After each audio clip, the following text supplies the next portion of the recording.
घरोघरी मातीच्या चुली ह्या मालिकेच्या उद्याच्या प्रोमोमध्ये जानकीला आता तो पार्वतीचा फोटो मिळताच जानकी पार्वतीचा शोध घेण्यासाठी घराबाहेर पडलेली असते, कारण घरामध्ये ही पार्वतीबाई नसते.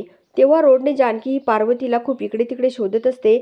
समोर आपला हा ऋषिकेश येतो. जानकी ऋषिकेशला बोलते की अहो, मी पार्वती आईला शोधते, पार्वती आई घरात नाही आहे. तेवढ्यामध्ये इकडे जानकीला ऋषिकेश बोलतो की मी ह्या बाजूला जातो शोधायला, तू त्या बाजूने जा.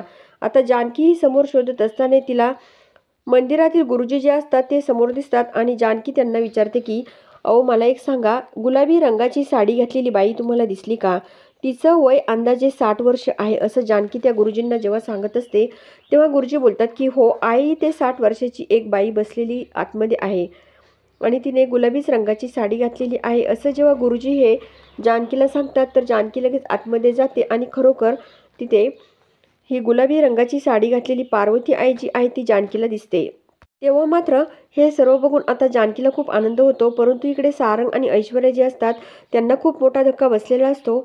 इकडे हा सारंग या ऐश्वर्याला बोलतो की आता पार्वतीबाई पळून गेलेली आहे, तिचं जर सत्य जानकीसमोर आलं तर आपलं काही खरं नाही, असं पण हा सारंग जो आहे तो ह्या ऐश्वर्याला बोलत असतो. तर मित्रांनो, नेमकं आता पुढे काय होणार हे बघण्यासाठी आपल्या झटपट मराठी सिरियल्स या चॅनलला जरूर सबस्क्राईब करा, लाईक करा आणि व्हिडिओ बघितल्यामुळे अगदी मनापासून धन्यवाद.